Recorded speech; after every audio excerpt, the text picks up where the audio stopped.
Oh, man. Money in the bank. This company, man, Vince McMahon,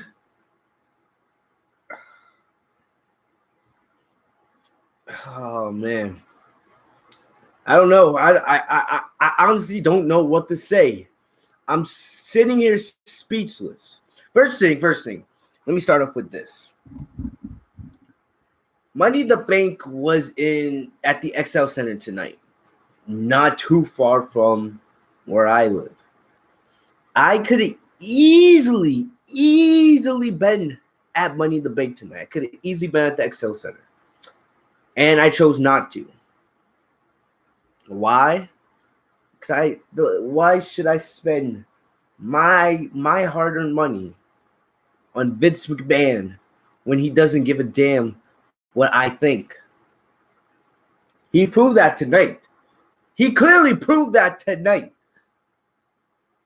Some people will come out and say Money in the Bank was an amazing pay-per-view.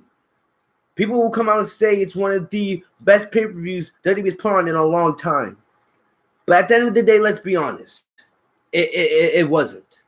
It wasn't. Yes, it had some good matches. It had its moments.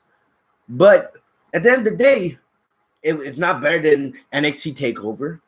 It's not better than most of the stuff we've seen from NXT all year. People will say, oh, yeah, this is the best pay-per-view WWE's put on all year. Excuse me. Nothing on this show tonight was better or comes even close to what Johnny Gargano and Adam Cole did on NXT TakeOver New York a couple weeks back. Nowhere close. Yes, AJ Styles versus Seth Rollins. It was a fantastic match. All right, I would be giving 4 out of 5 stars. But it was nowhere close to what Adam Cole and Johnny Gargano did. Brock Lesnar returning tonight. Yes, it was a shocking moment. But still, I've seen better. Bayley finally, her underdog story. At the end of the day, yes, she won the Miss Money in the Bank. And then she cashed in later in the night to become the SmackDown Women's Champion. But at the end of the day, they'll be deceived. All of this, in my opinion, and we'll talk about this later in the podcast. To me, it was a shot at Sasha Banks. That's what it was at the end of the day in my eyes. And we'll discuss that and more. But if you guys are new to the channel, welcome. My name is Fitzmo TV. This is your official Money in the Bank review and results. We're going to talk about everything Money in the Bank tonight. We're going to go through the full show. And I'm going to give you guys my thoughts on everything. It was a crazy night. A lot happened on this pay-per-view. And now we see where WWE is going kind of with its direction as we enter. Because now, in my opinion, everything WWE does should be focused and lead to SummerSlam at the end of August. SummerSlam is your second biggest show of the year. So everything you do now, pay-per-view rides and storytelling, should be part of the build-up to SummerSlam. Excuse me. It's one of the reasons why, we have this Super Showdown pay-per-view coming up in the 2 weeks, which is kind of a little break. Honestly, I don't expect too much to happen at the Super Showdown, but we're going to talk about all that and more tonight. If you guys are new to the channel, make sure to like, comment, and subscribe. I usually go live every single pay-per-view, and I usually do Monday Night Raw and SmackDown Live reviews. I haven't been doing them the last couple of weeks because I've been busy with finals. And, to be honest, I haven't been that invested in the product because the way WWE does things, especially with some of the stuff they did tonight, really pissed me off. And we're going to talk about all that on the podcast tonight. Make sure to follow me on social media. The links that are in the description down below so you guys can talk to me about wrestling and all of that good stuff. I'm just going to get my notes up real quick, and then we'll get straight into the show. All right. But where are we going to start off? All right, really quickly, just let you guys know, the pre-show was the Usos versus Daniel Bryan and Eric Rowan, and this was a non-title match, and the Usos won. All right, if this was a title match, Daniel Bryan, Luke, and Eric Rowan probably would have won this match, but the fact that it was non-title, Plus, the Usos are, one of the hottest tag teams in the entire company. They're super over. And, since it was non-title, it made sense that the Usos would win. Even though they're on Monday Night Raw, this whole wild card rule is a bunch of bull crap in my eyes, to be honest. I absolutely can't stand it. When you look at it, really, WWE, it's basically WWE ending the brand split indirectly the way they're doing this whole wild card bull crap. The Usos are on Monday Night Raw, and now they've earned a SmackDown Live title opportunity. At the end of the day, who cares? In my opinion, I don't know why they just get rid of the Raw and SmackDown tag team titles. And we'll talk about that. Mick Foley, and I'll get that in just a second, the Mick Foley thing. Mick Foley made a big announcement tonight. But the Usos with what they did, in my opinion, I don't know why. If you're doing this whole wild card rule, just merge the Raw and SmackDown tag team divisions. You don't have enough teams on either brand already. So what's the point of having Raw and SmackDown tag team titles if you have this whole wild card rule in the first place? Just get rid of, or just merge the titles and have one set of titles for Raw and SmackDown. I don't understand how hard that is, because no one cares about the Raw Tag Team Championship scene, and no one cares about the SmackDown Tag Team Championship. So just merge the divisions all together. You don't even have a brand split anymore, so there's no point of having separate titles for each brand. It makes absolutely no sense. And talking about titles, I went back and I looked. If you think about it, there are 17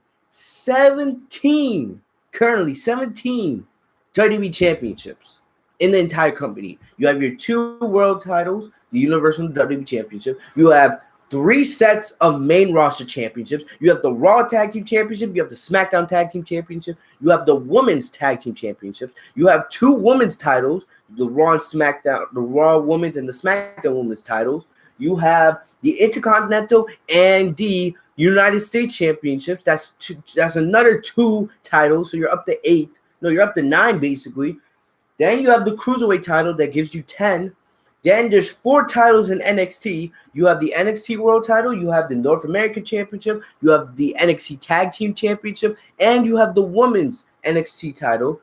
And you have another 3 in the UK division. You have the UK title. You have the UK Tag Team Championship. And you have the NXT UK Women's Championship. That's 17. And they announced tonight that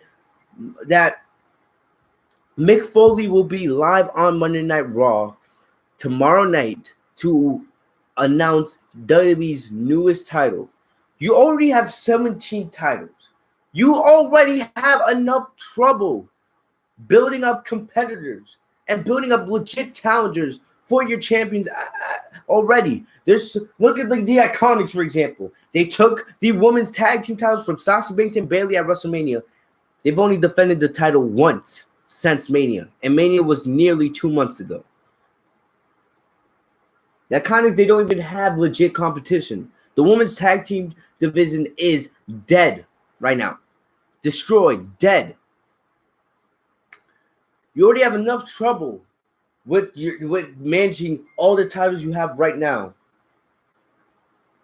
And now you're announcing another one? If I had any idea, if I had to take one guess of what the next title is going to be, knowing that it's going to be Mick Foley is going to be the one announcing this title, what makes sense? What was Mick Foley known for in the Attitude Era? Oh, yes, he was known for doing crazy stuff, extreme stuff. Cactus Jack, Mankind, I forget his other persona. Oh, yeah, Dude Love. When you think of the Attitude Era, Mick Foley is one of the people you think about. It's probably going to be some new version of the Hardcore Championship. We haven't seen the Hardcore Championship since the days of ECW and Tommy Dreamer and all these other superstars. WWE is not even hardcore anymore. Let's be serious here. If you look down the line at the last couple years in WWE television, what are the most wildest moments you've seen? The craziest moments you've seen are either WWE superstars getting kicked off ladders into tables, or, getting thrown through tables and catering, getting thrown in a dumpster truck. That's not Attitude to me. If you want to see what the Attitude Era was, there's one match that comes to my mind: Undertaker versus Mick Foley in a steel cage in a Hell in a Cell match. Remember when Undertaker threw Mick Foley off the cell?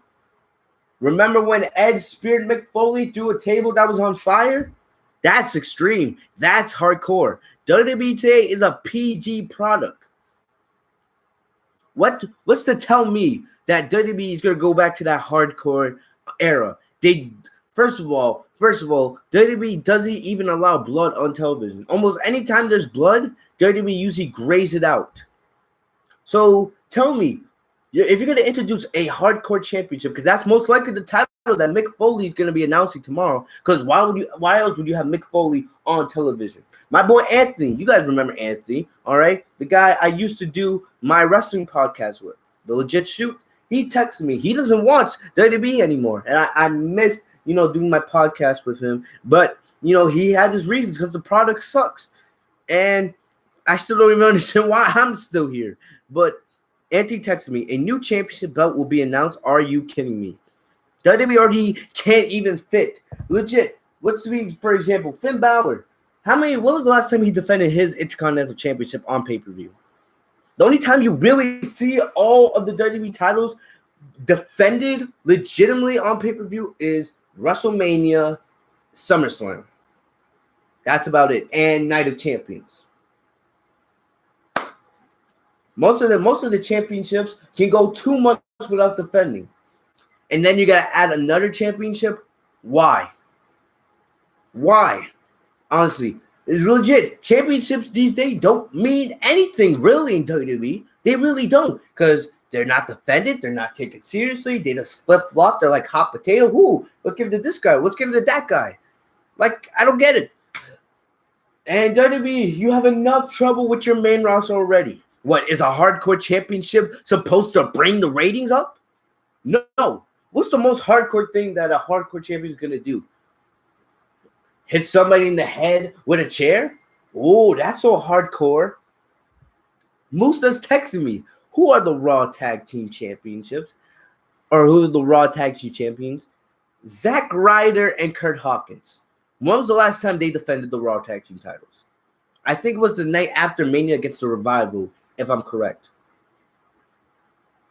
That's what I believe. But hey, WWE doesn't take itself seriously at all. So why should I take it seriously? All right. But hey, the Usos defeated Daniel Bryan and Eric Rowan. So most likely, I'm on the bet probably Tuesday night on SmackDown Live. We'll probably get a SmackDown Live Tag Team Championship match between those two teams. Absolutely disgusting.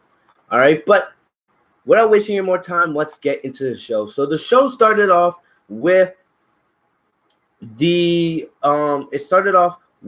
women's Money in the Bank ladder match, and this match wasn't bad. Both Money in the Bank ladder matches were not bad. The men's Money in the Bank ladder match was absolutely crazy. I'm not gonna lie, it was a lot of bodies flying. The SmackDown women's Money in the Bank match, the women's Money in the Bank match wasn't as good as the men's Money in the Bank match, but it still had its moments. The best moment from this match I remember is Ember Moon was on top of one of the ladders from ringside. She jumps off the ladder into the ring and she hit the Eclipse on, I believe it was Natalia.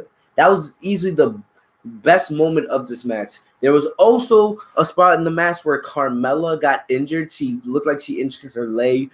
I think Mandy hit her in the foot with a ladder, and then she got injured. She went to backstage. And then near the end of the match, Mandy Rose was down on the outside of the ring, and I forget who was climbing the ladder. I think it was Ember, if I believe so. But then what happened? So Sonya enters the ring.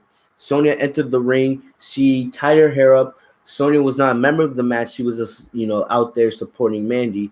She threw I think it was Ember off the ladder. Then she goes to the outside of the ring. She drags Mandy in. She puts Mandy on her shoulders in the fireman carry and is legit picking Mandy up, carrying her while climbing the ladder. She gets to the top. She tries to lift Mandy to grab the briefcase. But at the last moment, Bayley comes out of nowhere. She runs off the ladder. She stares down Mania Sonya, punches them down, and Bayley grabs the briefcase, winning the Women's Money in the Bank match. And I said earlier in my review at the beginning, I said everything they did with Bayley tonight, in my opinion, was a shot at Sasha Banks. All right? And you guys know how I feel about Sasha Banks. The best female wrestler in the world, my favorite. And we know the situation with Sasha. She's currently, not coming back to the company. We don't know if she'll ever will come back. There are rumors that everything that we saw tonight could be WWE trying to get Sasha back. Remember, Sasha was originally supposed to be in the Money in the Bank match, and said she's chosen not to come back to work yet.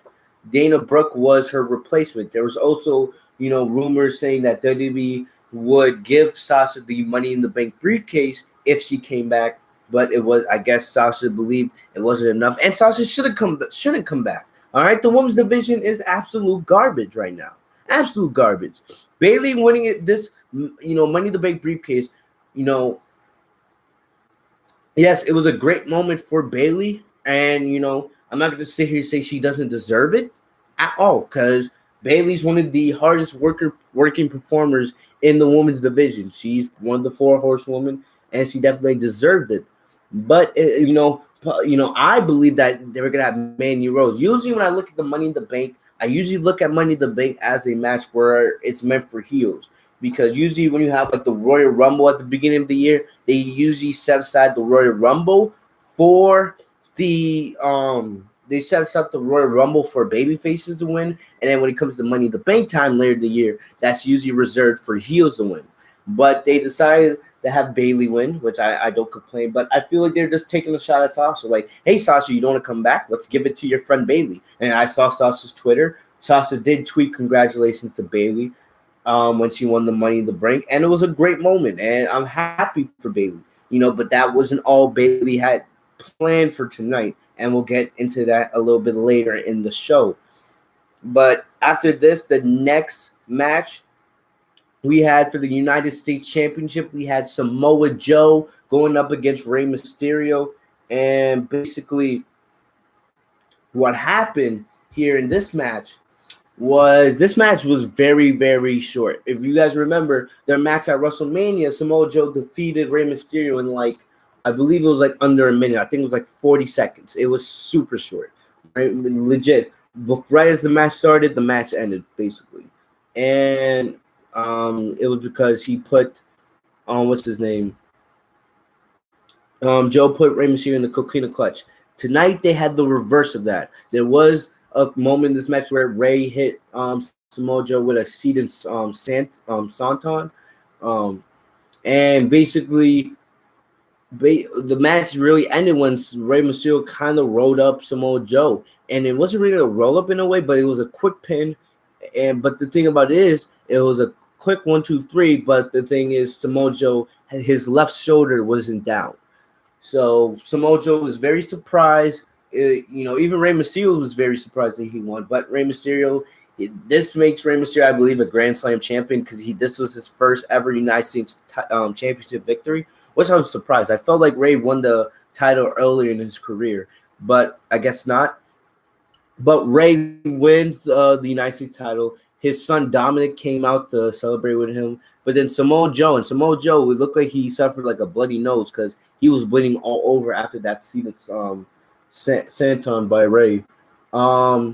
Basically, Samoa Joe gets very angry and he attacks Rey Mysterio after the match. And I love this because Joe is just absolutely decimating Rey in the ring. And every time he does a move on Rey, he's looking over at Dominic like, I dare you to get in this ring. Come on, try to save your father. See what happens. And I absolutely love that. I don't know where to go from here. We don't really know how broken Samoa Joe's nose is, but I feel like a broken nose. We've seen John Cena recover from a broken nose in a matter of 2-3 weeks. So maybe we might not see Samoa Joe in action in the ring for a couple weeks while he gets that cleared up. But most likely, the Rey and Samoa Joe feud will probably continue as we get ready to enter into the summertime. All right. And hopefully these two can actually have a match because we know how good Samoa Joe and Rey Mysterio are. All right, I'm tired of these 30-second matches between the two. Let's actually get a match between them, please. All right, welcome, ESJ man. Welcome to the stream. Haven't seen you in a while. But yeah, so new United States champion, and we didn't have many new champions tonight. I believe we had 2 or 3, but we'll get to that in just a sec.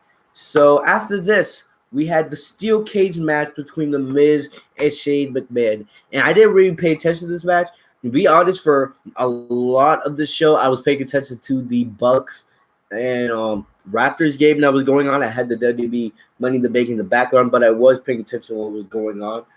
To the Miz and Shane match, not too much happened here, really. All right. We'll talk about Bayley in a bit. All right, please. But to be honest, not too much happened in this match. To be honest, most of it was just Shane. Every time he did something, Shane being the heel, he tried to escape the cage, trying to, no matter if it was climbing it or trying to go through the door, and Miz wasn't letting him.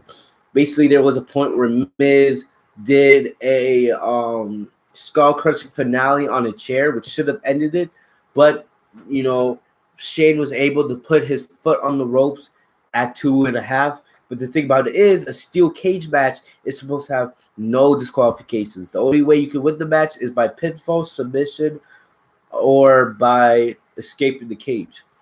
But thing is, they don't know if the ref missed it or if this was Shane McMahon's doing, because they were saying, oh, maybe the ref was scared or terrified that Shane McMahon, being one of the bosses, one of the owners, not the owners, but one of the people that runs Raw and SmackDown, part of the authority, the ref was scared to not break up the pinfall. But the way the match ends is Miz and Shane, and this match really wasn't that good. Not too much happened in it. It wasn't terrible, but it wasn't the best match ever. So what happens is Shane and Miz, they're fighting at the top of the cage, and basically what happens is Miz had Shane in position for a suplex from the top of the cage down into the ring, but he can't get a hold of Shane, and what happens is Shane's shirt falls off. Basically, Miz has a hold of Shane's, his baseball shirt, and basically Shane is like dangling from the cage, and Miz is not holding on to Shane's body, but his shirt. So what happens is Shane falls from the cage to the floor, and his shirt comes off. So Miz is just on top of the cage with, Shane's shirt. Shane escapes with another victory over the Miz, kind of the same way it happened at Mania. I don't know if this feud is going to continue. All right. All it really seems like is it doesn't matter how much Miz tries, every time he'll fall short to Shane because of something. All right. And it's kind of the same thing. Remember when Miz did the suplex at WrestleMania from on top of the camera platform, Shane was the one that landed on top of the Miz, and that's how Shane won. And then tonight, Miz went for another suplex, and instead he wasn't able to get a hold of Shane's entire body. That's what happened there. I'm over this feud, to be honest. I really just want Shane and Miz to go on to do something else. All right, I'm trying to get used to Miz as a babyface. It seems like sometimes, some nights he got it, sometimes he didn't. Tonight was not one of those nights, in my opinion. We'll have to see. Hopefully, this is the end of their feud, but knowing WWE, it's not. All right, especially since Shane appears on both Raw and SmackDown, they'll probably find some way for this to continue. And we'll have to see what goes from here. All right. So Shane wins the steel cage match. Cruiserweight title match. We had Tony Nese versus Araya Daivari. I didn't watch this match. I didn't care because, to be honest, I don't care about the cruiserweights. It's not that they're not talented. This is that I don't care about the cruiserweight division. I'm sorry. I just don't care about 205 Live.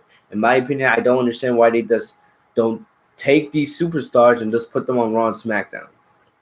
I just, it's already bad enough where you have Raw and SmackDown, 6 hours of that in 1 week. And then you have NXT, and then you have these pay-per-views. Like, I just don't have enough time to go watch 205 Live. Plus, the product already pisses me off so much on its own. So yeah, it wasn't a bad match on what based on what I heard. I know Tony Nese is very talented. I just don't care much about the 205 and the Cruiserweight Championship. All I know is Tony Nese won with I believe it was the seated knee, aka it's more like a running knee. But yeah, moving on.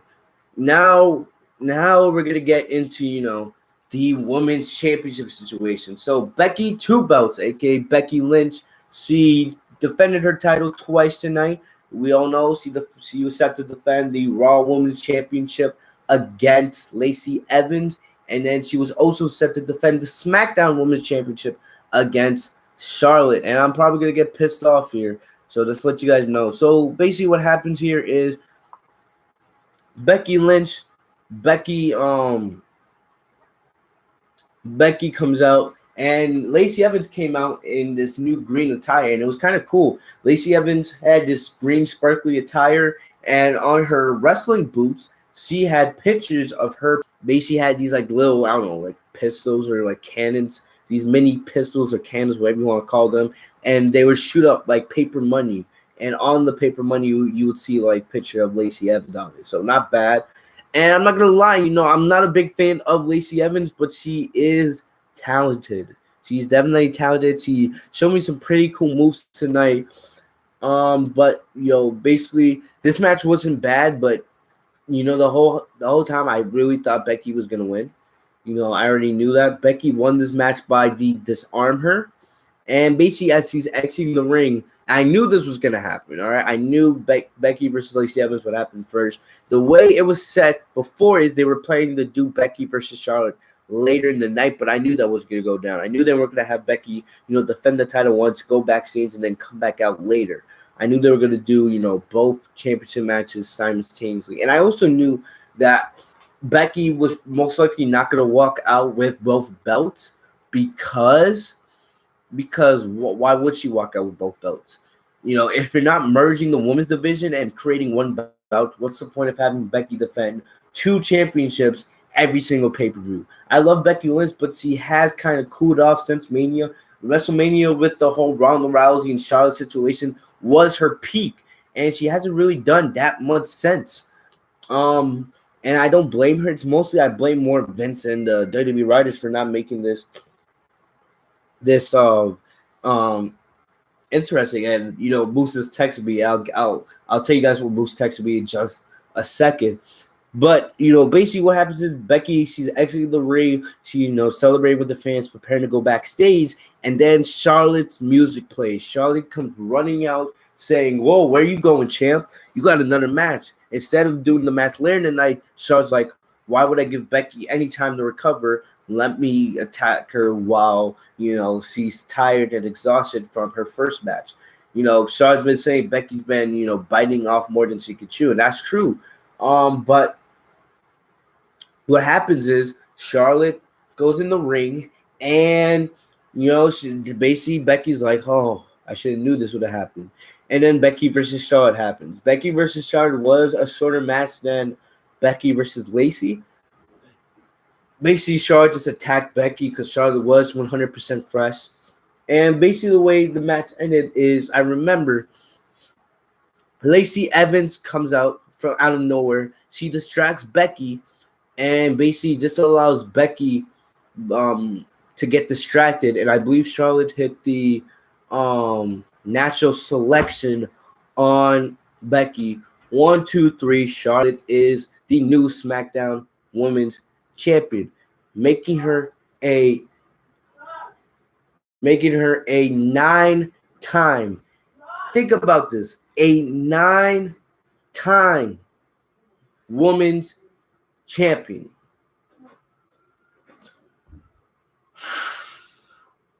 So, said Charlotte Flair came out from NXT. Think about this, guys. She is now a 9-time, in 4 years, a 9-time women's champion. Oh, don't worry, real ESG. We'll talk about Bayley in just a sec, all right? Don't rush it. But, and the thing about it is, at this point, and my boy Moose just texted me this, Charlotte Flair at this point will end up being a 17-time world champion. And I can see it. You've won 9 championships in 4 years. And if you think about it, her last couple reigns have meant absolutely nothing. Absolutely nothing. Because after Becky's match, or after she wins the title, we see Lacey Evans and Charlotte. They start ganging up on Becky. They start ganging up on her, attacking her. And, and out of nowhere, Bayley's music comes out. The crowd is chanting Bayley. I would have thrown up if I was there tonight, because everyone knows that I dislike Bayley most out of the 4 horsewomen. And it's not that I don't like Bayley. I just don't like her TV character. Let's be serious here. But what happens is Becky and Bayley, they get the upper hand. And Bayley, she's teasing this entire time. She's like, oh, thank you, Eli 911000. Welcome. I've never seen you here before, but thank you for the compliment. But what happens is we see Becky and Bayley. They get the upper hand, and Bayley is sitting there teasing, cashing in her Money in the Bank briefcase, teasing it, and the crowd is like, "Do it, do it! You're not gonna get a better opportunity than this." So she cashes in, the match gets underway, and just like that, 1, 2, 3, Bayley is the new SmackDown Women's Champion. I'm really happy. I decided not to be there because I couldn't stand this. Because to be honest, this whole situation, really, to me, it's just really, WWE just waving the finger at Sasha. Let's be serious here. Let's be honest. That's the way it is here in this situation. Because you look at it, you look at everything that's going on with this situation here. WWE, all these rumors going up that they were planning, they were promising to, give Sasha the briefcase if she decided to come back. And then out of nowhere, not only do they give the briefcase to Sasha's best friend, because remember all the rumors of, Sasha and West Coast. Yes, this is, the review.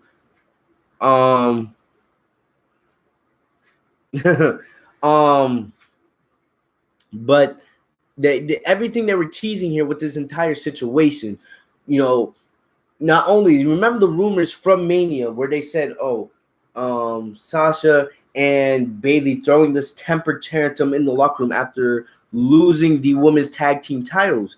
All this they were saying about the situation. It makes absolutely no sense, in my opinion. No sense whatsoever. And then, not only did the Iconics, the people that Sasha and Bayley dropped the titles to, they came out and said there was no tantrum. Actually, Sasha and Bayley were celebrating and congratulating the Iconics after their win. There was also the video of Sasha and Bayley. They actually sneaked out into the crowd to watch the women's main event with Becky, Ronda, and Charlotte. And also, Sasha's husband went out on Twitter and said there was never no temper tantrum. So all these people like Dave Meltzer giving his false info and Alexa Bliss and all those like WWE throwing the finger at Sasha. I could definitely see why, because in a way it was disrespectful. They said they teased Sasha Banks winning the briefcase. They did, and Sasha decided not to come back. So they're like, hey, let's give it to Bayley, the person that didn't walk out on the company, the person that didn't leave. All right. So not only are we going to give the briefcase to your best friend, but we're going to do it and then wave in your face. Because after Bayley won the title tonight, Kathy Caruso was in the ring interviewing Bayley, and Kathy came out and said, or no, her name is Charlie Caruso. My bad. But West Coast, clearly, if you ever watch me, my favorite is Sasha Banks. If you can't tell by the way I'm speaking, but they talked about the whole thing with Sasha Banks and Bayley in her interview, and Charlie Caruso said it. Oh, what do you basically you won the inaugural Women's Tag Team Championships with Sasha. All right, and Bayley kept mentioning, I'm proud of everything me and Sasha accomplished, but I came to SmackDown to make my own name, to prove that I'm more than just a hugger, all this other nonsense. So in a way, it's like WWE just keeps throwing fire into this whole Sasha Banks drama situation. And WWE, they claim they want Sasha Banks back, but the way it looks in my eyes and some of the people in the community, it's like they're just trying. It's like what they did with CM Punk and anybody else that walks out of the company. They just keep indirectly throwing fire, indirectly roasting them, trying to make them feel bad. In my opinion, I just don't know what else to think in this whole situation. There's rumors saying if Sasha Banks come back, they could do Sasha Banks and Bayley for the SmackDown Women's title at SummerSlam. As much as I would love to see that match,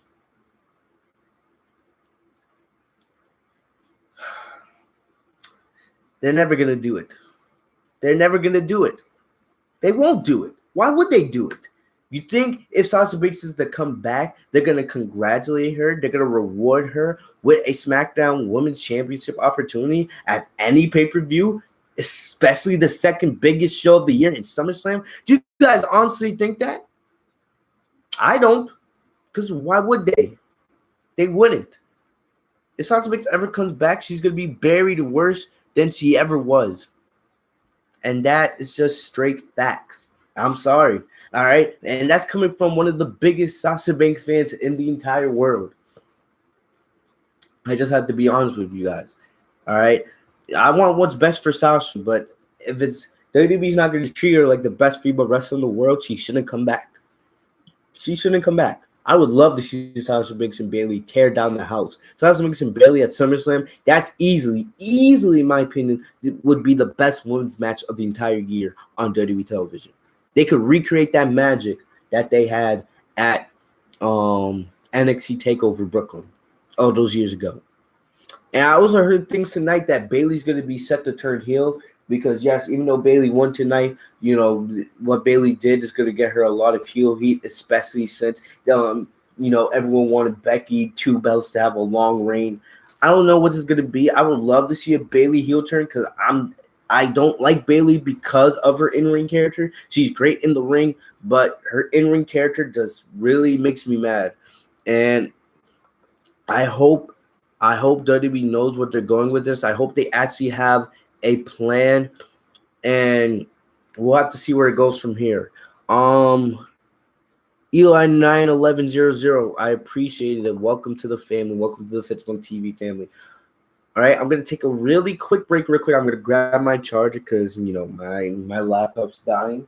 All right, so give me like 30 seconds. Don't leave, and we'll discuss the rest of the show because there's still a couple more things I gotta talk about. We'll be right back.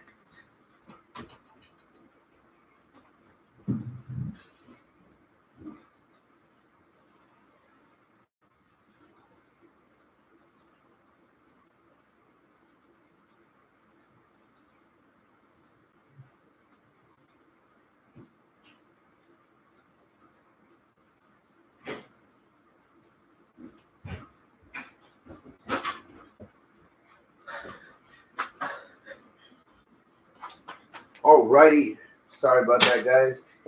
Usually I have my device plugged in.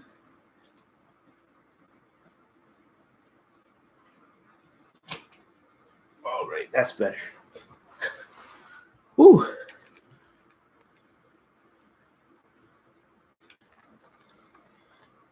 All right. All right, back to what we were talking about. Can you do fairy tale reactions? Definitely. I watch a lot of anime on this channel, but that's probably another video for another day. Yeah, but definitely I do Dragon Ball, I do One Punch Man, I do My Hero, Black Clover, Tokyo Ghoul. Definitely I'll add Fairy Tail to the list. The Firefly Funhouse. Yes, I love what they're doing with the Firefly Funhouse. I just hope it makes Bray Wyatt relevant because Bray Wyatt, as great as he is with charisma and promo-wise, it's not going to be nothing if he's not winning matches when we finally see Bray Wyatt with his new gimmick in the ring. That's my opinion. But back to, the Money in the Bank show, the whole Bayley situation, man. I hope WWE has a plan for this. if this could lead to, Sasha versus Bayley versus Becky versus Charlotte at the at SummerSlam, I would be ecstatic. I will absolutely love that. Love that. But I don't think it'll go that route, because why would WWE let it go that route? They don't take anything seriously these days. But moving on. So, and we gotta remember here, even though Becky lost the SmackDown Women's title tonight, we have to remember she is still the Raw Women's Champion. And I believe most likely they're probably going to continue that feud with her and Lacey Evans, most likely. If Sasha Banks ever does come back, you have a feud right there. Plus, you have this whole wild card rule. So almost anybody from SmackDown could probably come over the feud with Becky for that belt. That's, in my opinion, with this whole brand split thing, with this whole wild card rule, there's no need really for two titles. All right. To be honest, you should have the WWE and the Universal titles. You can do that. All right. You could have one set of tag team titles. One set of tag team titles for both brands. You should have one women's title for both brands, and you can keep, the United States and the Intercontinental titles, in my opinion. All right.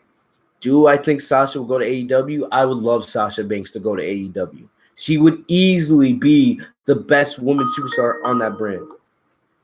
Absolutely. Without a doubt. Sasha Banks would make a bigger name in AEW than she could ever do in WWE. She would run the wrestling world for women if she went to AEW. But that probably will never happen unless she can somehow get out of that WWE contract. And I believe she just re-signed last year, so WWE ain't going to let her go anytime soon, especially if they get any hint that she's going to go sign with AEW. To be honest, you say fuck AEW. To be honest, man, AEW, it might be the only thing that could actually get, WWE and Vince McMahon to get their act together. All right, because right now they don't care that the ratings are plummeting. They don't care about that they're putting on terrible quality television. But when AEW comes and they because we know AEW, when that comes, their focus is going to be on wrestling. WWE, their focus is basically just making money and treating this company like it's a comedic joke. All right, Vince thinks that he can do anything he wants and get away with it. Well, when AEW comes and the ratings for Raw keep falling and AEW's ratings start rising and more people start watching AEW, because TNT is basically the neighbor to TBS and the USA Network. So when people are watching AEW and their viewers rise each week and less people watch WWE, I'm not saying that AEW will ever surpass WWE, because WWE is the king of the wrestling world, but WWE is going to have way more competition now with AEW. All right. And if WWE doesn't take it so seriously, it could be in trouble, definitely in the next couple of years. But moving on. Next up, Roman Reigns versus Elias. I didn't care about this. All this was, and I'm kind of glad with the way they did it, because I was not going to watch this match anyway. All they did, Elias came out. He crapped on Hartford, calling it a disgrace, a substandard city, all this other stuff. And, the whole thing about the Roman Reigns Elias feud is who's the biggest attraction or the biggest accusation. And not accusation, the biggest, superstar that ever be acquired. Acquired. I keep getting my words wrong. But what superstar, Roman Reigns or Roman Reigns? Sorry, I keep messing up my words now. But the whole Roman Reigns and Elias thing was about who was the biggest the bigger name that SmackDown Live acquired in the Superstar Shakeup. And who cares at the end of the day? It's clearly is Roman Reigns, even though at the end of the day, Roman Reigns, he's a big name draw, as much as I hate his TV character. But the whole thing is Elias crapping on Hartford. He actually got through his entire set for like the first time ever. He did everything he wanted to do. Then Elias got out of the ring. He left. And as he walked up the ramp, Roman Reigns, his music plays. Roman Reigns hits him with the Superman punch, drags him down into the ring. The bell rings, spear, 1, 2, 3. That's it. I like how you guys, the comment section, you guys are debating about AEW and WWE. I love that.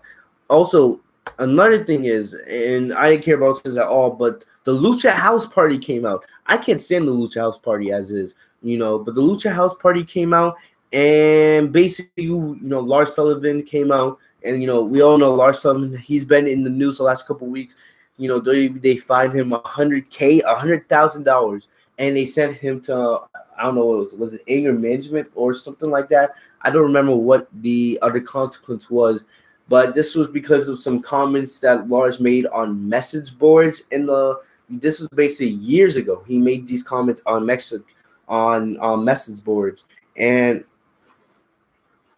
basically it came back to bite him. And I think it's unfair. I'm not a big fan of Lars Sullivan. Excuse me, but I think it's kind of unfair that he is getting fined, and basically how something he said years ago is coming back to bite him. But hey, it is what it is. There's really not much they could do in this situation. But all this was the Lars Sullivan absolutely decimating the Lucha House Party. That was about it, to be honest. I didn't care about this. I don't think anybody did. Next up, we had the WWE Championship match, Kevin Owens versus Kofi Kingston. You guys know how much I love Kofi Kingston. And basically, of course, I'm getting called while I record. But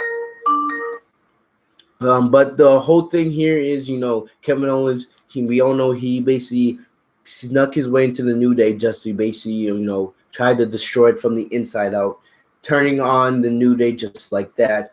But this was a good match, even though I'm not going to lie, Kevin Owens and Kofi Kingston, they didn't really get good reactions. And this was like the first time. I don't even remember when was the last time a WWE title match was higher on the card than the Universal title. Because usually almost, the WWE title almost main evented tonight's show, which almost never happens, But it was not a... you guys are debating now if Kofi deserved it or not. But basically, this wasn't a bad match. It wasn't terrible. Kofi Kingston won this match. It took 2 Trouble in Paradise to get the job done. The first one, Kevin Owens just got knocked out of the ring. And the second one did the job. Kofi Kingston wins 1, 2, 3. Now, to be honest, the honeymoon is over. I love Kofi Kingston. I'm happy that he's WWE champion. This was not a bad match. This wasn't even a bad feud, to be honest. But, the pressure keeps mounting. How long is this going to continue for Kofi? So far, I believe he's had 4 title defenses since Mania, and he's still champion. To me, if Kofi Kingston can make it all the way to SummerSlam as WWE champion, I will be very happy. I'm already happy that he won the WWE title. But, I don't know how much longer he can sustain this. Especially with what happened in the main event tonight.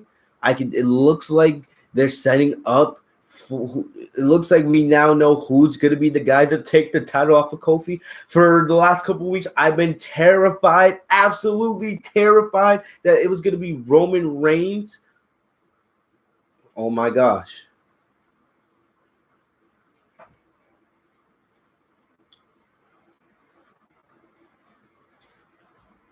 Oh my gosh. I don't know if you guys just realized, but I just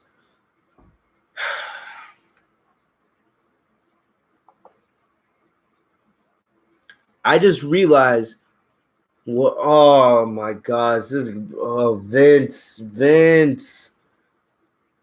I just realized what WWE has planned. Oh, man. The men's Money in the Bank briefcase match. Who won the match? Brock Lesnar. Yeah, Brock Lesnar, right? And we'll get to all those details in just a little bit because I have to rant on that. But Lesnar won the match, but I don't see Lesnar, cashing in on Seth. There's been a lot of rumors that Lesnar is going to be moving to SmackDown, now. And, definitely I could see why, they're trying to make SmackDown a big thing with this whole Fox deal happening in a couple months. But if you think about it, Brock Lesnar, we were all scared. We were all scared that Lesnar was, going to be at UFC and that Roman Reigns was going to be the guy to take the title off of Kofi. That's what we thought this was setting up. But if you think about it, if Lesnar chooses not to go back after the Universal Champion, it would make a lot more sense for Lesnar to go after Kofi Kingston and become the WWE Champion, right? If he's going to be on SmackDown going forward. So if Lesnar, defeats Kofi Kingston, right? If he defeats Kofi Kingston, becomes the WWE Champion, well, then what happens? Well, what happens then is then is Lesnar becomes WWE Champion, and who else is on SmackDown? Think about it. Who else is on SmackDown? The big dog himself, Roman Reigns. So is WWE setting up for another Roman versus Brock feud? Is that the way I'm thinking about it? I can see now Lesnar versus Reigns for the Universal Championship. Lesnar versus Reigns for the WWE Championship at SummerSlam. That's where I think this is going. We're going to get Lesnar versus Reigns again. We've seen it at 2 WrestleManias. We saw it at SummerSlam last year. We've seen it at Super Showdown. How many times have we seen Lesnar versus Reigns? And I would be a lot more angry, but I have some family members, sleeping, so I don't want to wake them up at this time of the night. But it looks like we're going to – and I'm on the bet. And if you guys – heard it, you guys hear it here first. Lesnar versus Reigns will probably be for the WWE Championship at SummerSlam, the way this is going. And that is absolutely terrifying in my eyes. It's like, and this is the problem, man. And let's talk about the men's Money in the Bank match. All right. So basically, man. And basically, let's talk about it. So the men's Money in the Bank match, as I said earlier, it was a great match. All right, it was absolutely chaotic. Everyone had chances to shine, and probably the most craziest part of it was, and we gotta remember, the whole thing is this match was originally set for 8 people, but only 7 people were in the match for about 95% of it. The reason why is what happened is, earlier in the night we saw Braun Strowman. Braun Strowman was looking for Sami Zayn, looking for him, and he couldn't find him. All right. Because, we all know what happened on Monday Night Raw. Drew McIntyre, Baron Corbin, and Sami Zayn. They defeated, they attacked Braun Strowman, setting up for Sami Zayn to pin Braun Strowman, allowing Sami Zayn to replace Strowman in the Money in the Bank match. Strowman was angry, still angry about this, and he was looking for Sami Zayn at the start of the show. Later on in the show, we see Triple H and a bunch of WWE staff, they find, Sami Zayn hanging upside down, attached to like a cage, or like a cage wall or a gate outside the arena. And, basically everyone thought this was Braun Strowman. Triple H then goes and confronts Strowman and say, don't think that you attacking Sami is going to get you in the match. And Strowman's like, what are you talking about?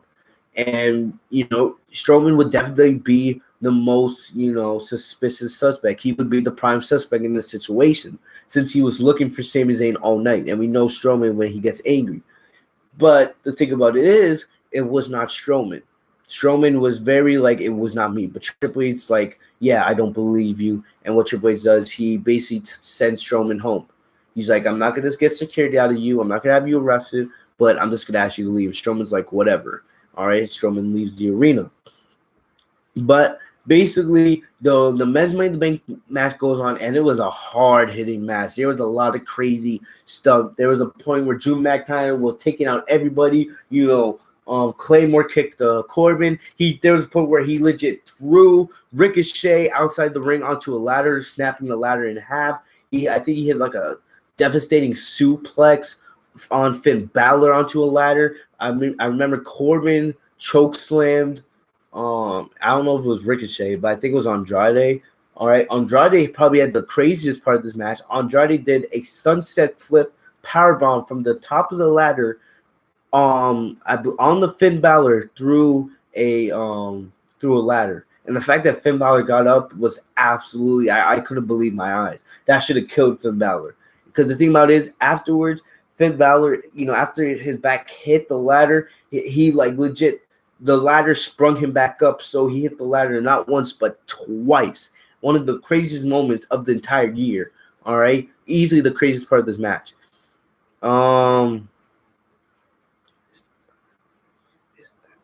Seen WWE since WrestleMania 30 and just started watching against him. Bro, man, WWE, it's been bad for years now. All right, you should not be surprised. But yeah, Andrade hits the hits that oh man, that moment was crazy when Andrade hit the sunset flip powerbomb on Finn. But basically, what happens is at the end of the match happened, and Randy Orton got taken out. Randy Orton was gone for almost the entire match, really. I don't remember what happened to him. He got taken out early in this match, but I don't know if he got injured, but I'll keep you guys updated on that. But what happens here is we see one to attack Sami Zayn. It all made sense. It was Lesnar who attacked Sami Zayn. And, basically, Lesnar somehow got himself put into the match as the 8th man, the guy who replaces Strowman and Sami Zayn. And Lesnar comes out of the ring. I believe he hit one suplex. I don't think it was an F5. It was a suplex. He hits on Mustafa Ali. Everyone is down, and he just climbs the ladder and grabs the briefcase. Lesnar looks so weird climbing that ladder. I'm not going to lie. It was very, very weird to see him climbing a ladder. But at the end of the day, yes, he climbs the ladder. He grabs the briefcase, making Lesnar Mr. Money in the Bank. And, I hated this moment for so many reasons. The thing that gets me so mad about this, to be honest, is for this. You have seven men, Andrade, Finn Balor, Drew McIntyre, Baron Corbin, Ricochet, Randy Orton, Mustafa Ali. They all killed each other in that match. They destroyed their bodies. All right. And that was a good 20, 25 minutes. They're just going ham, going at each other in that match. It was a great match.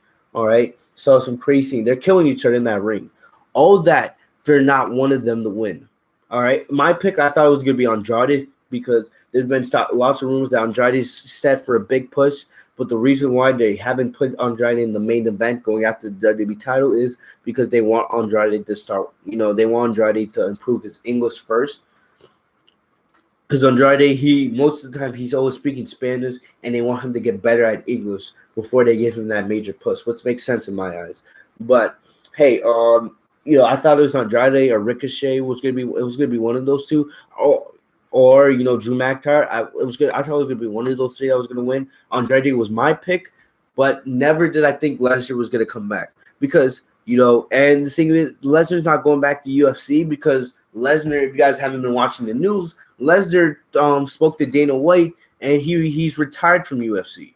All right. So that sets up Lesnar to stay in WWE for as long as he wants. And Lesnar could easily do it because Lesnar gets paid more than anybody else in that company just for not only showing up a couple times a year.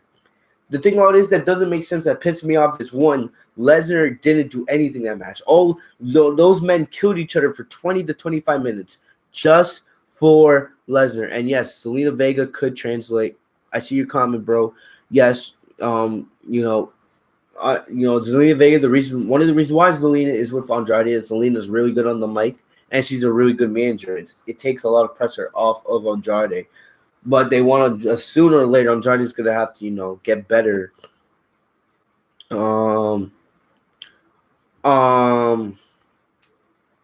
losing my train of thought, but it makes a lot of sense that they would want Andrade to improve his English before they set him up for the world title. But back to Lesnar, the thing that pissed me off is you had those men kill each other in that match, absolutely destroy their bodies in that match for 20 to 25 minutes just for Lesnar to come in and be like, hey, I'll just come in and take the briefcase out of you. He did absolutely nothing. He did one suplex on Mustafa Ali. That was it. He didn't even do F5s. It would have been, I would have liked it more if like Lesnar had gone on the each and every man and like F5 to suplex them and then done it. But the fact that he just gets to walk in like, hey man, I'm Brock Lesnar. I don't have to do nothing. I don't have to do crap. I can just walk in and do whatever I want. And he just grabs a briefcase. And here's the thing. Usually you give the Money in the Bank briefcase for an up-and-coming star. Like, you know, raise them. And this shows like, hey, you know, the company thinks very highly of this individual, and they plan to have big things for that superstar's future. Lesnar is already a known star. He's arguably the biggest draw in the entire company.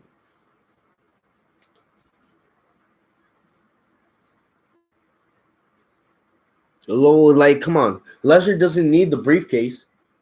Lesnar could easily just go. If Lesnar wants a title match, he can just easily go to the Authority or just attack Seth Rollins or Kofi Kingston and be like, all right, give me a title match because I'm Brock Lesnar. It's that simple. He doesn't need a briefcase to win a title. All right, he's Brock Lesnar.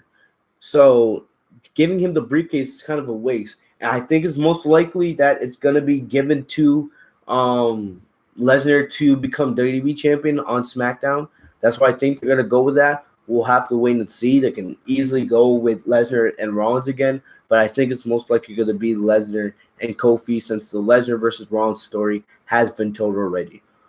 Lastly, all right, this match was absolutely fantastic. The best match of the year. I don't think no match on WWE television. This is probably one of the best matches I've ever seen. Johnny Gargano and Adam Cole. What they did at NXT TakeOver in New York was absolutely incredible.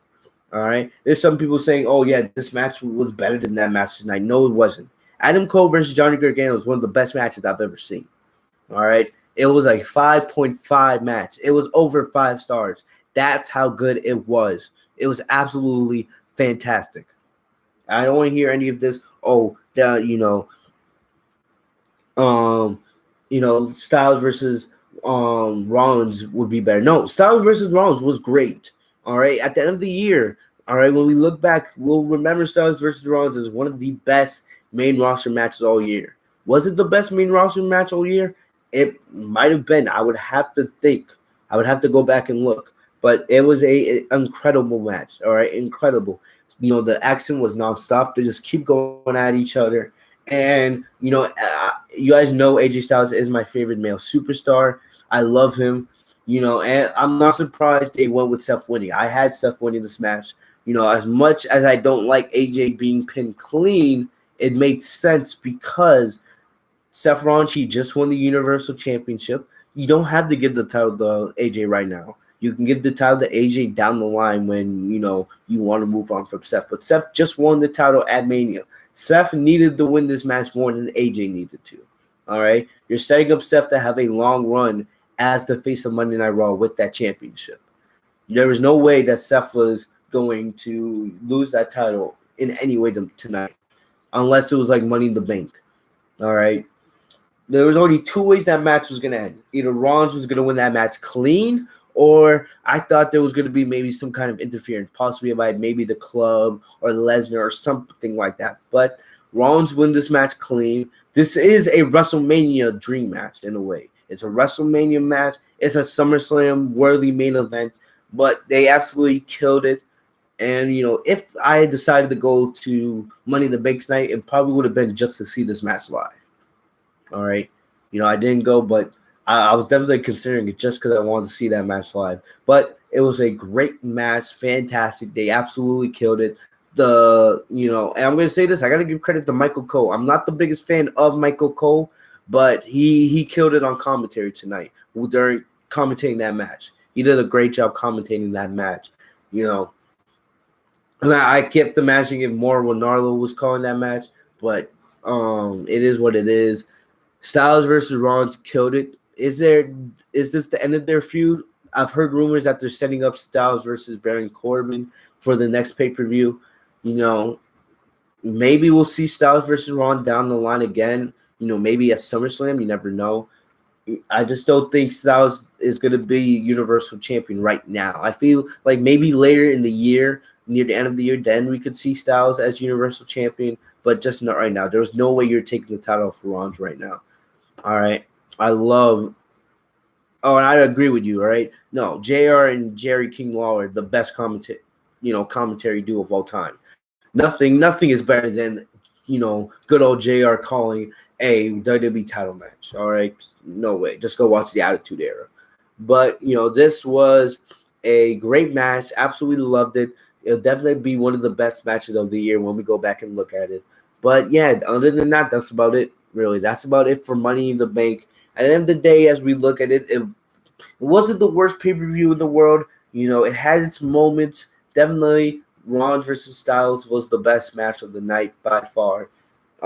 Even though Bayley fans will be happy that Bayley got her moment tonight, I feel like at the end of the day, it's really just a shot at Sasha Banks. And if I'm Sasha Banks, the only way I'm coming back if they're promised me a long feud with Bayley entering SummerSlam. That's the only way I would come back if I was Sasha. But other than that, that's about it, really. Money in the Bank, it wasn't the worst show in the world. It had some ups, it had some downs, but it was an all right pay-per-view at the end of the day. Let me know in the comment section down below what you guys think of Money in the Bank. Give it out of 10. If I had to rank it out of 10 for a WWE pay-per-view, I would give it, it wasn't awful, but it wasn't the best. I would probably give it a 6.8 out of 10. All right. But other than that, that's about all I got for you guys today. I'm about to get out of here. Make sure to like, comment, subscribe if you guys are new to the channel. Thank you guys for all the support you guys have been giving lately. We'll see. I'll probably be back for a Monday Night Raw review tomorrow night, but we'll see about that. And SmackDown Live. I'll let you guys know about all that. Follow me on social media. The links are in the description down below if you guys want to talk to me. Make sure to check out all my other content on the channel. I'll see you guys later. Have a great day, guys. Peace.